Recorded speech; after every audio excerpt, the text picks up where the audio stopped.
নমস্কাৰ প্ৰিয় দৰ্শক, মই শেৱালী। আমাৰ চেনেলৰ অন্য এটি ভিডিঅ'লৈ আপোনাক স্বাগতম জনাইছোঁ। প্ৰিয় দৰ্শক, ৰাতি শোৱাৰ সময়ত গাৰুৰ তলত আপুনি এটা বিশেষ বস্তু ৰাখিলে এৰাতিৰ ভিতৰতে আপুনি ধনী হৈ পৰিব।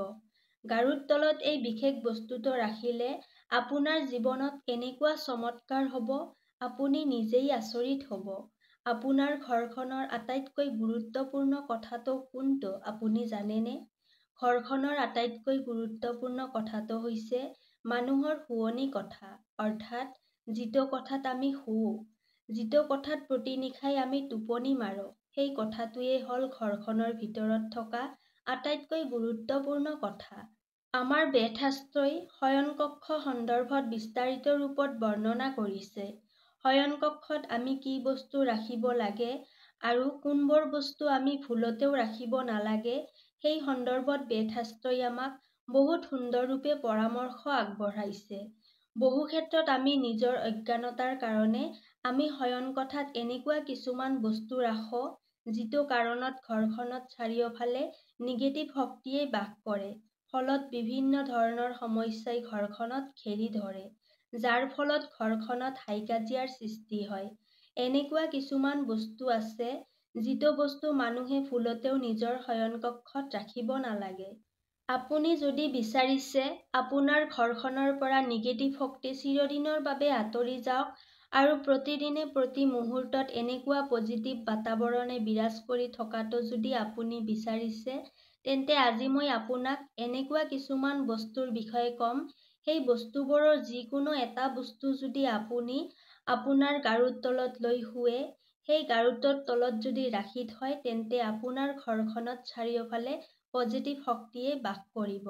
তাৰ পিছত আপোনাৰ সফল হোৱাৰ ক্ষেত্ৰত কোনেও বাধা দি ৰাখিব নোৱাৰিব।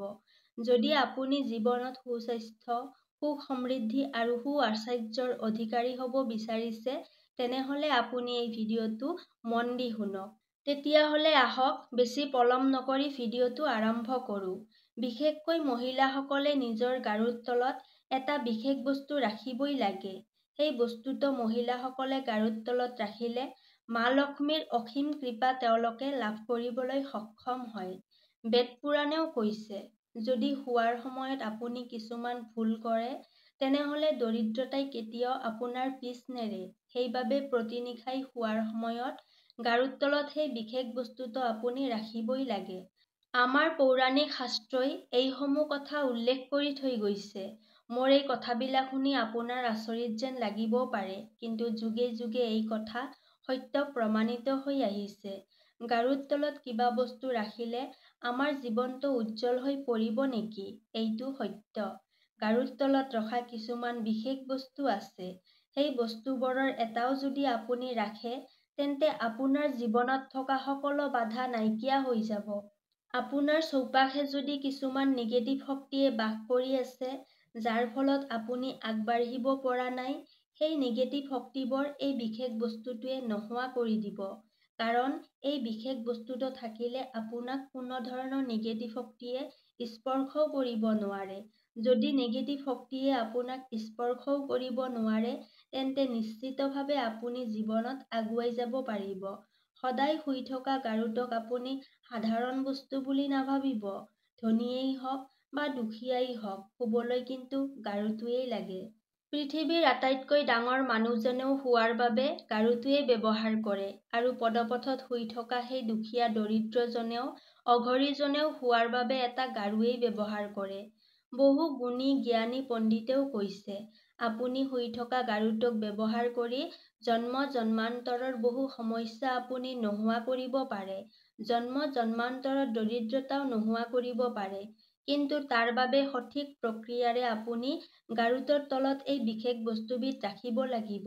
এৰাতিৰ ভিতৰতে আপুনি আপোনাৰ ভাগ্য সলনি কৰিব পাৰে। গাৰুৰ তলত এই বস্তুবিধ ৰাখিলে আপোনাৰ দীৰ্ঘদিনীয়া সমস্যা দূৰ হৈ যাব পাৰে। তেতিয়াহ'লে আহক সেই বস্তু কেইভাগৰ বিষয়ে আলোচনা কৰোঁ। আকৌ এবাৰ কৈছোঁ, এই বস্তু কেইভাগ ৰাখিলে মা লক্ষ্মী কেতিয়াও আপোনাৰ পৰা আঁতৰি যাব নোৱাৰে। আৰু জীৱনত বহুত এনেকুৱা মানুহ আছে, জীৱনত বহুত কঠোৰ পৰিশ্ৰম কৰে আৰু কঠোৰ পৰিশ্ৰম কৰাৰ পিছতো তেওঁলোক সফল হ'ব নোৱাৰে। ইমান বেছি কষ্ট কৰি পৰিশ্ৰম কৰি টকা উপাৰ্জন কৰাৰ পিছতো হাতত 1 টকাও ৰাখিব নোৱাৰে। এনেকুৱা মানুহ হয়তো আপুনিও দেখিছে। এনেকুৱা বহুত মানুহ আছে জীৱনত এটা সমস্যা শেষ হয় আৰু আন এটা সমস্যাই ঘেৰি ধৰে, অৰ্থাৎ গোটেই জীৱনটো সমস্যাৰ সৈতে যুঁজি যুঁজি শেষ কৰি দিয়ে কিছুমান মানুহে। তেওঁলোকে জীৱনত কেতিয়াও সমস্যামুক্ত হ'ব নোৱাৰে।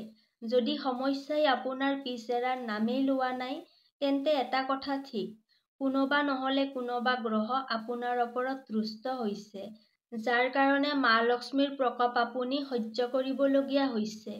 কিন্তু মোৰ এই ভিডিঅ'টো চোৱাৰ পিছত আপুনি চিন্তা কৰাৰ আৰু কোনো প্ৰয়োজন নাই। আপোনাৰ জীৱনৰ সকলো সমস্যা দূৰ কৰাৰ বাবে এই ভিডিঅ'টো প্ৰস্তুত কৰিছোঁ। কিন্তু তাৰ কাৰণে আপুনি আপোনাৰ গাৰুৰ তলত কিছুমান সৰু সৰু বস্তু ৰাখিব লাগিব। এইবাৰ মোৰ এই ভিডিঅ'টো অধিক মনোযোগেৰে শুনিব। যদি জীৱনত আপুনি উন্নতি হোৱাটো বিচাৰিছে, তেনেহ'লে গাৰুৰ তলত ময়ূৰৰ পাখি ৰাখক। আপোনালোকে চাগে এটা দৃশ্য দেখিছে।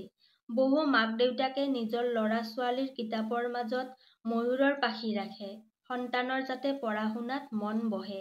তাৰ বাবে মাক-দেউতাকে সন্তানৰ কিতাপৰ মাজত ময়ূৰৰ পাখিটো ৰাখি থয়।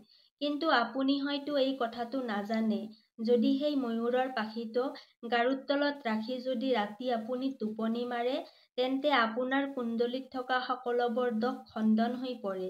আপুনি নিজেই দেখিব, আপোনাৰ জীৱনত হৈ থকা বহুতো সমস্যা লাহে লাহে নোহোৱা হৈ পৰিছে। যদি আপোনাৰ কুণ্ডলীত গ্ৰহ নক্ষত্ৰৰ কিবা খেলিমেলি হৈ আছে, সকলোবোৰ ঠিক কৰি দিয়ে এই ময়ূৰৰ পাখিয়ে। গ্ৰহ দোষৰ পৰা মুক্ত পোৱাৰ কাৰণে আপুনি আপোনাৰ গাৰুৰ তলত এই ময়ূৰৰ পাখিডাল ৰাখি শুব পাৰে। দ্বিতীয় বস্তুটো আপুনি আপোনাৰ গাৰুৰ তলত প্ৰতিদিনে ৰাখি শুব লাগিব, আৰু সেয়া হৈছে তুলসীৰ পাত। তুলসী সদায় পূজনীয়। সনাতন ধৰ্মৰ লোকসকলে তুলসীক পূজা কৰে।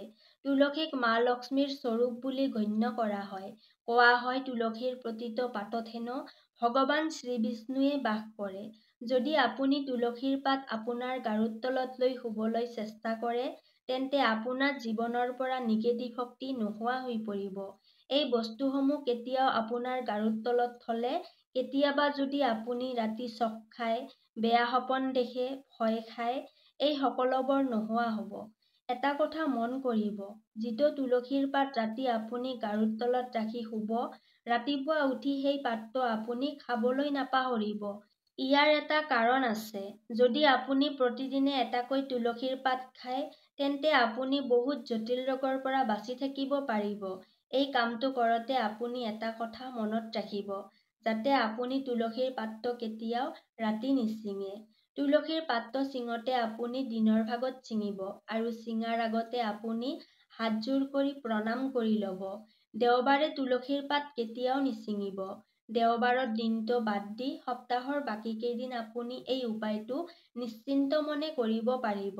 যদি আপুনি ভাবিছে আপোনাৰ জীৱনৰ ধন অহা সকলোবোৰ পথ মুকলি হৈ যাব লাগে, চম্বুকৰ দৰে ধন আপুনি আকৰ্ষণ কৰিব বিচাৰিছে, আৰু আপোনাৰ হাতত অহা ধন যাতে অনাহকত খৰচ নহয়, তাৰ কাৰণে আপুনি কি কৰিব লাগিব জানেনে?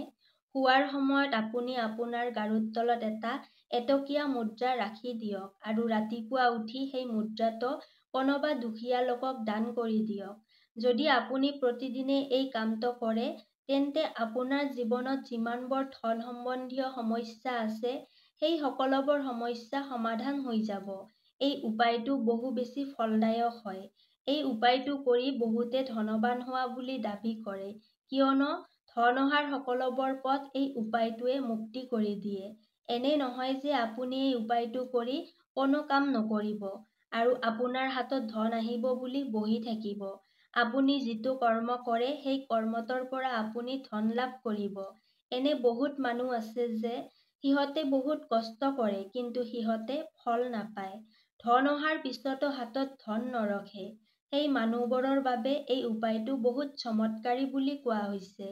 এই উপায়টো কৰিবলৈ কোনেও আপোনাক নকয়, কিন্তু বহুত ডাঙৰ ডাঙৰ ব্যৱসায়িকবোৰে এই উপায়টো প্ৰতিদিনেই কৰে। এই উপায়টোৱে কৰি সিহঁতে বহুত ধনৱান হৈছে। যদি আপুনি ধন সম্বন্ধীয় বা আৰ্থিক সমস্যাত ভুগি আছে, তেন্তে আপুনি এই উপায়টো কৰিব পাৰিব। উপায়টো কৰিয়েই আপুনি দেখিব আপোনাৰ জীৱনত যিমান ধন সম্বন্ধীয় সমস্যা আছে সেইবোৰ লাহে লাহে নোহোৱা হৈ পৰিব। যদি আপুনি আপোনাৰ ভাগ্যকেই দোষ দি আছে বা ভাগ্যই আপোনাক লগ এৰা নাই, তেন্তে আপুনি সৌভাগ্যশালী হ'বৰ বাবে যিকোনো ধাৰ্মিক বস্তু আপুনি আপোনাৰ গাৰুৰ তলত ৰাখি শুব পাৰে। যদি আপুনি এই ধাৰ্মিক বস্তুবোৰ গাৰুৰ তলত ৰাখে, তেন্তে আপোনাৰ ভাগ্য সলনি হ'বলৈ আৰু বেছি সময় নালাগিব। বহু ক্ষেত্ৰত ভাগ্যই মানুহক লগ নিদিয়ে, হৈয়ে কামটো শেষ মুহূৰ্তত নোহোৱা হৈ যায়। ভাবি থাকে কিবা এটা, হৈ যায় কিবা এটা। বহুত বেছি পৰিশ্ৰম কৰে আৰু ভাবি থাকে ফলটো পাম, কিন্তু শেষ মুহূৰ্তত ফলটো নাপায়। তেনেকুৱাত যিকোনো ধাৰ্মিক বস্তু যদি গাৰুৰ তলত ৰাখি শুৱে, তেন্তে আপোনাৰ সেই বাধাবোৰ নাইকিয়া হৈ পৰিব। এতিয়া আপোনাৰ মনলৈ আপোনাৰ প্ৰশ্ন আহিব পাৰে, ধাৰ্মিক বস্তুনো কি ৰাখিম? শুনক, মা লক্ষ্মীৰ চিহ্ন আপুনি গাৰুৰ তলত ৰাখিব পাৰে। যিকোনো ধৰণৰ ওম চিহ্ন গাৰুৰ তলত ৰাখিব পাৰে। এনেকুৱা ধৰণৰ ধাৰ্মিক বস্তু যদি আপোনাৰ গাৰুৰ তলত ৰাখি শুৱে, তেন্তে আপোনাৰ জীৱনত সৌভাগ্যৰ পদুম ফুলিব। বিশ্বাস কৰা হয়, এই ধাৰ্মিক বস্তুবোৰ গাৰুৰ তলত ৰাখিলে মানুহৰ ভাগ্য উদয় হয়। যিমানবোৰ আপোনাৰ ধন সম্বন্ধীয় বাধা আছে, এই উপায়টোৱে শেষ কৰি দিয়ে বুলি গভীৰভাৱে বিশ্বাস কৰা হয়। এইবোৰ একোটা উপায়, যি উপায় সকলোৱে কৰিব পাৰে, আৰু এই উপায়বোৰ কৰিবৰ বাবে আপোনাৰ বৰ বেছি ধনৰ প্ৰয়োজন নহয়। ইয়াৰ পিছৰ উপায়টো যদি আপুনি কৰে, তেন্তে বিশ্বাস কৰক আপোনাৰ সময় সোনকালেই সলনি হৈ যাব। যদি আপুনি বহুত বেছি সমস্যাৰে যুঁজি আছে, যদি আপুনি বহুত বেছি চিন্তাত সোমাই আছে, আৰু কি কৰিম কেনেকৈ থাকিম যদি আপুনি বুজি পোৱা নাই, এনেকুৱা স্থিতিত গাৰুৰ তলত আপুনি এপাত চাবি ৰাখি শুৱক। যদি আপুনি প্ৰতিদিনে লৰ চাবি এপাত গাৰুৰ তলত ৰাখি শুৱে, তেন্তে এইসমূহ বহুত ফলপ্ৰসূ হয় বুলি বিশ্বাস কৰা হয়। এনেকুৱা কৰিলে আপুনি যিবোৰ সমস্যাৰ সৈতে যুঁজ দি আছে, সেই সকলোবোৰ সমস্যাৰ সমাধান কৰি আপুনি বাহিৰলৈ ওলাই আহিব পাৰিব। যদি আপোনাৰ কুণ্ডলীত গুৰুৰ দোষ আছে আৰু সেই গুৰু দোষৰ বাবে অশান্তিত ভুগি থাকিব লগা হৈছে, তেনেহ'লে আপুনি কি কৰিব লাগিব জানেনে? আপুনি আপোনাৰ গাৰুৰ তলত এটুকুৰা হালধি ৰাখি শুৱক, তেন্তে আপোনাৰ সকলোবোৰ গুৰুৰ দোষ নাইকিয়া হৈ পৰিব। মই কোৱা এই উপায়সমূহৰ এটা উপায় যদি আপুনি আপোনাৰ সুবিধা মতে কৰিব পাৰে, তাৰ সমান্তৰালভাৱে আপুনি কৰ্ম কৰি যাওক। যি কৰ্মই কৰিব এই উপায়ৰ দ্বাৰা সেই কৰ্মতেই আপুনি সফল হ'ব পাৰিব। বিভিন্ন ধৰ্মীয় বিশ্বাস আৰু শাস্ত্ৰত উল্লেখ থকা কথা মই উল্লেখ কৰিলোঁ। যদি মোৰ এই ভিডিঅ'টো ভাল লাগিছে, তেন্তে ভিডিঅ'টিত এটা লাইক কৰি চেনেলটো ছাবস্ক্ৰাইব কৰিবলৈ নাপাহৰিব। তেতিয়াহ'লে আজিলৈ ইয়াতেই সামৰিছোঁ। কাইলৈ পুনৰ লগ পাম আন এটি ভিডিঅ'ৰ সৈতে। ধন্যবাদ।